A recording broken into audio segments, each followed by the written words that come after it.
కార్తీక పురాణం 19వ అధ్యాయం. ప్రేక్షకులకు నమస్కారాలు. శ్రీ శివాయ నమస్తుభ్యం. ఓం నమ శివాయ. వశిష్ఠ మహర్షి వారు జనక మహారాజుతో చెప్తూ జ్ఞానసిద్ధుడైనటువంటి జ్ఞానము కలిగినటువంటి సిద్ధుడు అయినటువంటి వారు శ్రీ మహావిష్ణువుతో ఈ విధంగా ప్రార్థన చేస్తున్నారు. శ్రీ మహావిష్ణువుతో ఏ విధంగా ప్రార్థన చేస్తున్నారంటే, సకల సృష్టికి అంతే కూడా ఈ ప్రపంచానంతే కూడా ఆవిర్భవించినటువంటి వారు మీరు. హే కృష్ణ, హే మాధవ, హే మధుసూదన, ఈ చరాచర జగత్తుకు అంతే కూడా మీరే కారకులు. ఈ సృష్టి అంతే కూడా మీ ద్వారానే నడుస్తుంది. ఈ ప్రపంచం అంతే కూడా మీలోనే ఉంది. ఈ చరాచర సృష్టి అంటే నదులు, భూములు, పర్వతాలు, ఈ సృష్టి అంతే కూడా ప్రపంచం అంతే కూడా మీలోనే ఉంది. అందుకే ఈ సృష్టి అంతటి కూడా మీరే కారకులు. హే జగన్నాథ, హే లోకరక్షక, పాహిమాం, లోకాలను రక్షించినటువంటి వారు మీరే. హే శ్రీకృష్ణ, హే పరంధామ, హే వాసుదేవ, మీకన్నా మించినటువంటి పరమాత్ముడు ఈ యొక్క ప్రపంచంలో లేనే లేడు. అందుకే పంచభూతాలైనటువంటి ఏవైతే ఉన్నాయో అన్నీ కూడా మీలో ఉన్నాయి. పంచభూతాలంటే ఆకాశము, వాయువు, అగ్ని, మరి జలము, మరి భూమి, ఇవన్నీ కూడా మీలోనే ఉన్నాయి. అందుకే విశ్వరూప దర్శనంలో శ్రీకృష్ణ పరమాత్ముడు అర్జునునితో ఈ యొక్క విశ్వరూప దర్శనాన్ని చూస్తూ ఏంటిది, ఈ సృష్టిలో అంతా కూడా నేనున్నానన్నటువంటి భావనను వ్యక్తీకరించారు. ఈ యొక్క భగవద్గీతలో విశ్వరూప దర్శనం. ఇక్కడ జ్ఞానదీప్తుడైనటువంటి వారు శ్రీకృష్ణుని ఈ విధంగా ప్రార్థన చేస్తున్నారు. సూర్య చంద్రులే ఈ రెండు కూడా మీ యొక్క నేత్రాలు. సూర్యుడు ఎప్పుడైతే ఉదయిస్తాడో అప్పుడు మీ యొక్క నేత్రాలు వికసిస్తాయి. మరి ఆ యొక్క నేత్రాలు ఏమవుతాయంటే సూర్య మరి చంద్రుడు రెండు కూడా మీ యొక్క నేత్రాలు.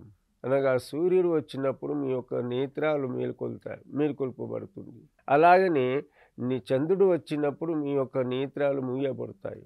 అనగా సూర్య చంద్రులే మీ యొక్క నేత్రాలైతే ఈ ప్రపంచానంతా కూడా పరిపాలించినటువంటి వారు మీరే. కావున మీరే జగద్రక్షకులు. ఓ కృష్ణ, మీరే ప్రదాత. జగత్తు అంతే కూడా ప్రదర్శింపబడినటువంటి వారు. ఈ జగత్తునంతా కూడా నడిపించినటువంటి వారు. మీ యొక్క పూజ ఎంత చేసినా కానివ్వండి తక్కువే. మిమ్ము ఏ విధంగా ప్రార్థన చేసినా కానివ్వండి, ఏ విధంగా ధ్యానం చేసినా కానివ్వండి, అనగా శ్రీ మహావిష్ణువుని ప్రత్యేకంగా ప్రార్థన చేస్తూ ఉన్నటువంటి ఆ విషయాన్ని చెప్తూ శ్రీ మహావిష్ణువు అతనికి ఏం బోధ చేస్తారంటే, ఓ శ్రీకృష్ణ, నీకు మరీ నమస్కారాలు. చూడండి, ఆ పరమాత్మునికి మరీ నమస్కారాలు చేయడం అంటే ఆ స్వామి ప్రపంచాన్ని నడిపించినటువంటి నాటక సూత్రధారి. అంటే ఈ యొక్క భక్తులు అతని యొక్క కరముల యందు, అతని యొక్క చేతుల యందు ఉన్నటువంటి వారు ఈ యొక్క భక్తులకు ఏ విధంగా నాటకం చేయాలి, ఏ విధంగా ఆడించాలన్నటువంటి సూత్రధారైనటువంటి వాడు పరమాత్మ, ఆ శ్రీమన్నారాయణుడు. అందుకే సకల భూతములన్నటువంటి మీ యొక్క వాక్కులు ఏంటిదంటే వేదవాక్కులు. మీ యొక్క ప్రతిదీ కూడా ఏది చెప్పినా కానివ్వండి, ఏది జ్ఞానానికి పరమైనటువంటి విషయాలే ఉంటాయన్నటువంటి చెప్తుంటే ప్రార్థన చేస్తున్నాడు. హో పరంధామ, హో పరమేశ్వర, పరమపురుష, దీనబంధువ, ఆపద్బాంధవ, నీవు మమ్ములను రక్షించు, మమ్ము కాపాడవలసినటువంటి దీనాది దీన బంధువులకు కూడా నాథుడవు నీవే. సర్వ జగద్రక్షకుడవు. అనగా ఈ యొక్క సృష్టిని రక్షించబడినటువంటి వాడు, ఈ సృష్టిని రక్షించేవాడు కేవలం మాత్రము శ్రీమన్నారాయణుడు. పోషించేవాడు, రక్షించేవాడు కేవలం ఈ యొక్క శ్రీమన్నారాయణుడు. అందుకే అనేక విధాలుగా ఆ యొక్క స్వామిని ప్రార్థన చేస్తూ ఉన్నారు. అలాగే ప్రార్థన, నీవు ఆనందమైనటువంటి సముద్రుడవు. చూడండి, సముద్రం యొక్క వైశాల్యాన్ని ఎవరు కూడా తీల్చుకోలేరు. సముద్రము లాంటి వాడివి నువ్వు, ఆనంద స్వరూపుడు. అంతేకాదు, చిదానంద స్వరూపమైనటువంటి వాడు. చిదానంద స్వరూపం అంటే ఎప్పటికీ కూడా నీవు ఆనందపరమైనటువంటి ఆనందధాముడై మాత్రమే నీవు అన్నటువంటి మాటి మాటికి నీకు నమస్కారాలు. నీవు దాతవు.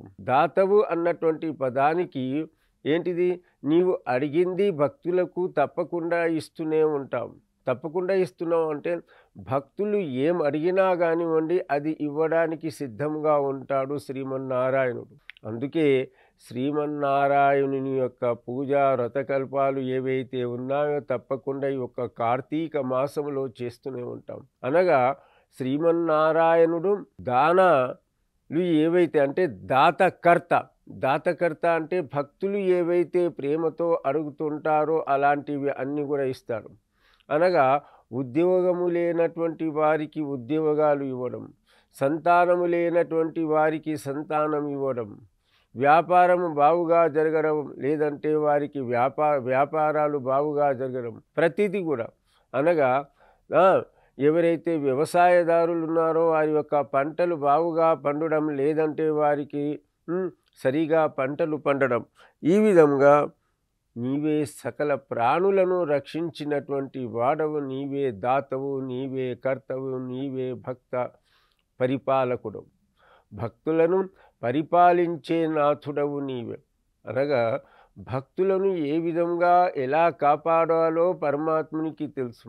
పరమాత్మునికి తెలుసు. ఎన్ని కష్టాలున్నా కానివ్వండి, ఆ కష్టాలను తీసివేసి వారికి సుఖాలను ఇచ్చినటువంటి, కష్టసుఖాలు తెలిసినటువంటి ఆ యొక్క కష్టాలు తీసివేసి సుఖాలను ఇచ్చినటువంటి వాడు కేవలం మాత్రమే శ్రీమన్నారాయణుడు మాత్రమే. అందుకే నీవు మా భవసాగరం అన్నటువంటి, అనగా భవసాగరం అన్నటువంటి ఈ సంసారం అన్నటువంటి సాగరాన్ని దాటించడానికి వీలైనటువంటి వాడు నీవే దేవాన దేవుడు. సంసారం అన్నటువంటిది ఏంటిదండి? ఒక సాగరము లాంటిది. సంసారం అన్నటువంటి సాగరాన్ని దాటించడానికి వీలైనటువంటి వాడు కేవలం మాత్రమే శ్రీకృష్ణ పరమాత్ముడు మాత్రం. అనగా ఈ యొక్క సాగరం అన్నటువంటి దాంట్లో అనేకమైనటువంటి సమస్యలు వస్తూనే ఉంటాయి. అనేకమైనటువంటి జీవరాశుల యొక్క సముద్రంలో ఉంటూనే ఉంటాయి. ఆ జీవరాశులను తీసివేసి, అనగా ఆ సమస్యలన్నీ కూడా తీసివేసి శ్రీమన్నారాయణుని యొక్క పదవి వైపు తీసుకువెళ్ళడానికి యొక్క జగన్నాటక సూత్రధారివి కూడా నీవే. ఈ సంసారం అన్నటువంటి సాగరాన్ని దాటించి మమ్ములను నీ వద్దకు తీసుకొని వెళ్ళినటువంటి కర్తవు, దాతవు అన్నటువంటి వాడివిగా నీవే. అనగా మనం అధ్యాయాల్లో అనేక చోట్ల మనం తెలుసుకున్నాం. కేవలము నామస్మరణ వలన శ్రీ మహావిష్ణువు యొక్క పార్షాదులు, శ్రీమన్నారాయణుని యొక్క భటులు వచ్చేసి ఎక్కడికి తీసుకెళ్లారండి? వైకుంఠానికి తీసుకువెళ్ళారు. అనగా శ్రీమన్నారాయణుని యొక్క మహిమ ద్వారా, అంటే ప్రతిది కూడా రక్షించినటువంటి వాడు శ్రీకృష్ణ పరమాత్ముడు, శ్రీమన్నారాయణుడు. అందుకే ఈ యొక్క దామోదర మాసములో మనం తప్పకుండా శ్రీ మహావిష్ణువుని పూజించాలి. శ్రీ మహావిష్ణువు యొక్క గానాలు చేయాలి, హరికథ చేయాలి అన్నటువంటి విషయాన్ని మనకు చెప్పారు అనేక సందర్భాలు. కావున నీవు కృపాసముద్రుడవు. నీవు కృపాసముద్రుడవు అంటే నీవు దయగలవాడవు అన్నటువంటి దయా సముద్రుడవు అన్నటువంటి విషయాన్ని కూడా చెప్పుకొచ్చావు. కృప అంటే దయ. అనగా భక్తులు ఎలాంటి ఆపదల్లో ఉన్నా కానివ్వండి, ఆ యొక్క ఆపదల్లో ఉంటే వారిని రక్షించినటువంటి వాడవు నీవే కావాలి. ఎలాగనే ఇక్కడ చెప్పారు, ఇక్కడ గజేంద్ర గజేంద్రములో కేవలము ఏనుగు ఒక్కసారి ప్రార్థన చేయంగానే శ్రీ మహావిష్ణువు ఎక్కడి నుంచి? వైకుంఠం నుంచి వచ్చేసి ఆ యొక్క గజేంద్రుని కాపాడాడు. గజేంద్ర మోక్షంలో మనం చెప్తుంటే కేవలం మాత్రం ఆ యొక్క ఏనుగును ఎలా కాపాడాడు? శ్రీమన్నారాయణ అన్నటువంటి ఆ పరమాత్ముని ప్రార్థన చేశాడు. నాకు ఇక ఈ యొక్క ఆపదలో ఉన్నాను, నన్ను యొక్క ఆ ముసలి నాకు పట్టుకున్నది, ఈ యొక్క సంసారం నుంచి ఎలా దాటుకుంటావు, ఎలా నీ వద్దకు తీసుకుంటావు నాకు ఎవరు రక్షించలేనటువంటి నాథుడు ఈ ప్రపంచంలో ఉన్నాడు, కేవలం శ్రీమన్నారాయణుడు, కేవలం మాత్రమే శ్రీ మహావిష్ణువు. ఆ పరమాత్ముని యొక్క ధ్యానముతో, ప్రార్థనతో అకస్మాత్తుగా కేవలం మాత్రం ఒక గజేంద్రుడు రక్షించడానికి వైకుంఠం నుంచి వచ్చాడు శ్రీమన్నారాయణుడు. అనగా గజేంద్రుని ఎలా రక్షించాడు, సామాన్యమైనటువంటి వ్యక్తులకు భక్తులకు ఎలా రక్షిస్తాడు అన్నటువంటి ఒక జంతువుకు అలా పరమాత్ముడు అలా వచ్చేశాడు. అనగా భక్తి అన్నటువంటిది అలాగనే ప్రహ్లాదునికి ఇచ్చారు ఇక్కడ. ప్రహ్లాదుడు కూడా ఆ చిన్న పిల్లవాడు అనేక సార్లు శ్రీమన్నారాయణుని యొక్క నామాన్ని జపిస్తూ ఉంటే ప్రతి రంగంలో కూడా ఎన్ని ఆపదలు వచ్చినా కానివ్వండి, ఎన్ని కష్టాలు పెట్టినా కానివ్వండి, అనగా వారి యొక్క తండ్రి ప్రహ్లాదుని గారి యొక్క తండ్రి హిరణ్యకశ్యపుడు ఎలాంటి ఎన్ని బాధలు పెట్టాడండి, అది మనకు తెలుసు. కానివ్వండి ఇక్కడ ఏం చెప్పారంటే అలా ఎంత కష్టం వచ్చినా కానివ్వండి ఆ ప్రహ్లాదునికి రక్షించడానికి శ్రీమన్నారాయణ అన్నటువంటి మహామంత్రం చెప్పంగానే మీరు వచ్చి అక్కడ వారికి కాపాడారు, అనగా ప్రహ్లాదుని రక్షించారు.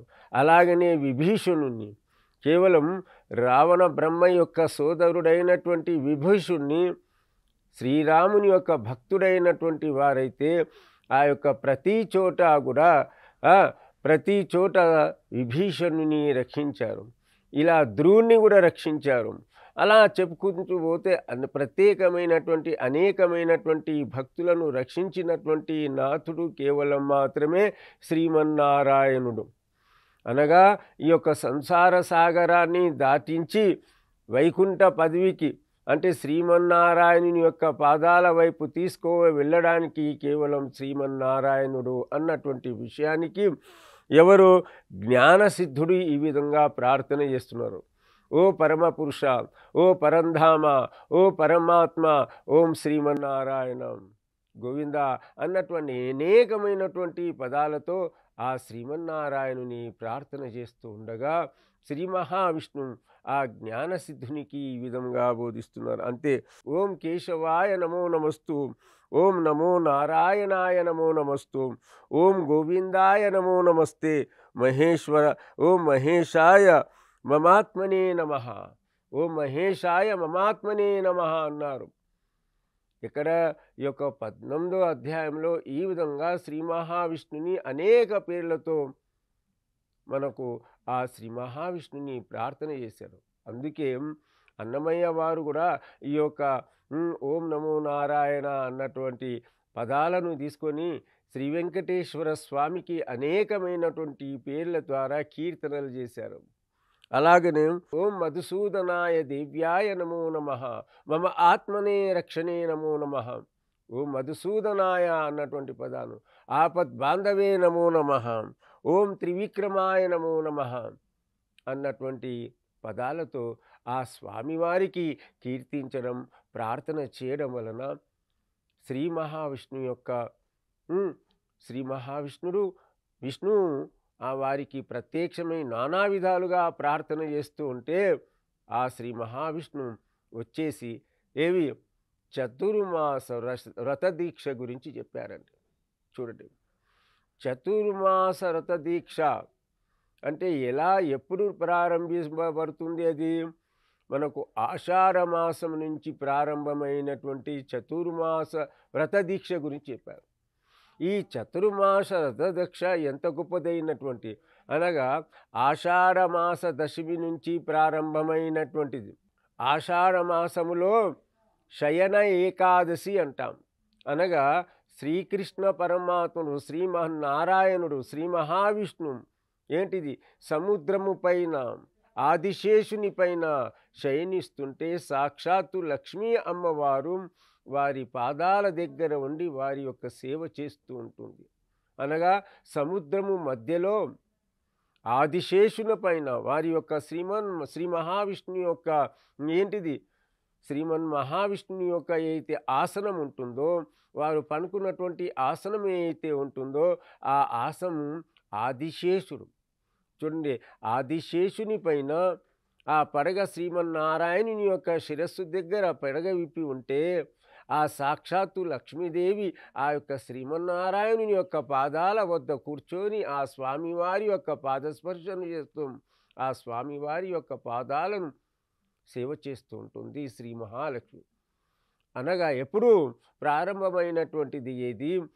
ఆషాఢమాస ఏకాదశి నుండి. ఈ ఆషాఢమాస ఏకాదశి పవిత్రత చాలా గొప్పది.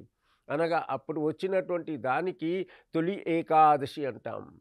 ఆ తొలి ఏకాదశి ఆషాఢ మాసం ఎలా ఉండాలి అన్నటువంటి, అంటే ఈ వ్రతం ఎలా ప్రారంభించాలన్నటువంటి, ఈ చతుర్మాస దీక్ష ఎలా ఉండాలన్నటువంటి విషయానికి సాక్షాత్తు శ్రీ మహావిష్ణువే జ్ఞాన దీప్తునితో చెప్తున్నారు. అనగా చూడండి, చాతుర్మాస వ్రతం గురించి మనకు ప్రారంభమైనటువంటిది ఆషాఢ మాసములో ఎలా ఉండాలి, వ్రతం ఎలా ఆచరించాలి అన్నటువంటి విషయానికి చెప్పారు. అనగా దశమి నాడు ఏకోపూటగా భోజనము చేసి ఏకాదశి నాడు అందరూ కూడా వ్రతాలు చేయాలి. అనగా ఉపవాస దీక్షలో ఉండాలి. ఉపవాస దీక్ష అంటే ఉదయం నుంచి సాయంత్రం వరకు ఏమీ తినక, ఉదయమే స్నానపానాదులు చేసుకొని శ్రీమన్నారాయణాయ నమో నమః, ఓం నమో నారాయణాయ నమో నమః, శ్రీ గోవిందాయ నమో నమః, శ్రీ వెంకటేశాయ నమో నమః, ఏవైతే నామా శ్రీ మహావిష్ణువే నమో నమః, శ్రీకృష్ణాయ నమో నమః అన్నటువంటి నామాలను ఆ యొక్క ఏకాదశి నాడు మొత్తం కూడా జపిస్తూ, మాలను జపిస్తూ ఉండాలి. అంతేకాదండి, హరే రామ రామ రామ హరే హరే, హరే కృష్ణ కృష్ణ కృష్ణ హరే హరే, ఇలాంటి పవిత్రమైనటువంటి నామాలను ఇది ఏకాదశి నాడు జపించాలి. సాయం పూట మనకు పండ్లో ఫలము ఒకటి మాత్రమే ఏదో తీసుకొని ఆ యొక్క రాత్రి అంతా కూడా జాగారము చేసి, ఆ రాత్రి అంతా కూడా ఏవైతే శ్రీమద్భాగవతం కానివ్వండి, విష్ణు సహస్రనామం కానివ్వండి పారాయణము చేయాలన్నటువంటి విషయానికి, ఏకాదశి నాడు చేయవలసినటువంటి విషయాన్ని శ్రీ మహావిష్ణువుల వారు చెప్తున్నారు. అన్నటువంటి విషయానికి మనకు ఎవరు చెప్పారు? వశిష్ఠ మహర్షి ఈ విధంగా చెప్తున్నారు. ఎవరి ముంగట చెప్తున్నారు? జనక మహారాజు ముందు చెప్తున్నారు. అనగా ఏకాదశి రోజు శయన ఏకాదశి, ఆ రోజు తప్పకుండా ఇలా పాటించాలి అన్నటువంటి ఏకాదశి వ్రతాన్ని గురించి చెప్పారు. ఆ ఏకాదశి అయిన తెల్లారి ఏముంటుందండి? ద్వాదశి ఉంటుంది. ఆ ద్వాదశి నాడు ఏం చేయాలండి? ఆ ద్వాదశి నాడు సద్బ్రాహ్మణులకు పిలిపించి వారికి భోజనాదులు చేయించి వారికి దక్షిణ ఇచ్చి ఆ యొక్క శ్రీ మహావిష్ణువు యొక్క వ్రతాన్ని ముగించాలి. అనగా ద్వాదశి చాలా పవిత్రమైనటువంటి శ్రీ మహావిష్ణువుకు, దామోదరునికి ప్రత్యేకమైనటువంటి తిథి ఏదైతే ఉందో అది ద్వాదశి. కావునగా ఆ ద్వాదశి రోజు సద్బ్రాహ్మణులకు మన యొక్క ఇంటిలో పిలిచి వారికి సకల మర్యాదలతో వారికి భోజన తాంబూలాలు ఇచ్చి, వారికి దక్షిణ ఇచ్చి, భోజన తాంబూలాలు ఇవ్వడం కాదండి, వారికి సరిపోయినటువంటి దక్షిణ కూడా ఇవ్వాలి. ఆ యొక్క దక్షిణ ఇచ్చి భోజనాలు ఇచ్చినట్లయితే తప్పకుండా ఫలితాలు వస్తాయి అన్నటువంటి విషయానికి ఆషాఢమాసములో ఉన్నటువంటి ఏకాదశి నుంచి ప్రారంభమవుతుంది. అది ఆషాఢమాస ఏకాదశి. అలాగనే ద్వాదశి. అలాగే దాని తర్వాత మనకు వచ్చినటువంటి మాసం చూడండి ఎలా ఉంది. శ్రావణ మాసం. శ్రావణ మాసంలో వచ్చే వరకు శ్రవణ నక్షత్రములో వచ్చినటువంటిది శ్రీ వెంకటేశ్వర స్వామి వారి యొక్క జన్మ నక్షత్రమైనటువంటి శ్రవణ నక్షత్రము. ఆ శ్రవణ నక్షత్రము వచ్చినటువంటి ఏకాదశి, అది కూడా ఇలా చేయాలి. ఎలాగైతే మనం ఆషాఢ ఏకాదశి ఏ విధంగా చేశాము అలాగనే ఈ యొక్క ఏకాదశి చేయాలి. అనగా ఏ ఏకాదశులు ఏవైతే ఉంటాయో ద్వాదశి నాడు అలా చేయాలి అన్నటువంటి ఈ చాతుర్మాస వ్రతాల్లో, అనగా ఈ 4 మాసాల్లో వచ్చినటువంటి ఈ 4 మాసాల్లో అందుకే సద్బ్రాహ్మణులైనటువంటి వారు, గొప్ప గొప్ప సాధు సంతులు అందరూ కూడా ఈ యొక్క 4 మాసాలు అందరూ కూడా వాళ్ళు ఏం చేస్తారు? తన యొక్క గ్రామాలకు వదిలి వెళ్ళరు. ఎక్కడైతే వెళుతారో అక్కడ తప్పకుండా ఈ 4 వ్రతాలు అనగా 4 మాసాలు ఉంటారు. ఒకటా ఎందువలన ఉంటారు? బాగా వర్షాలు పడుతుంటాయి, నదులంతా కూడా నిండి ఉంటాయి. కావున ఎక్కడంటే అక్కడ వర్షాలు ఉంటాయి.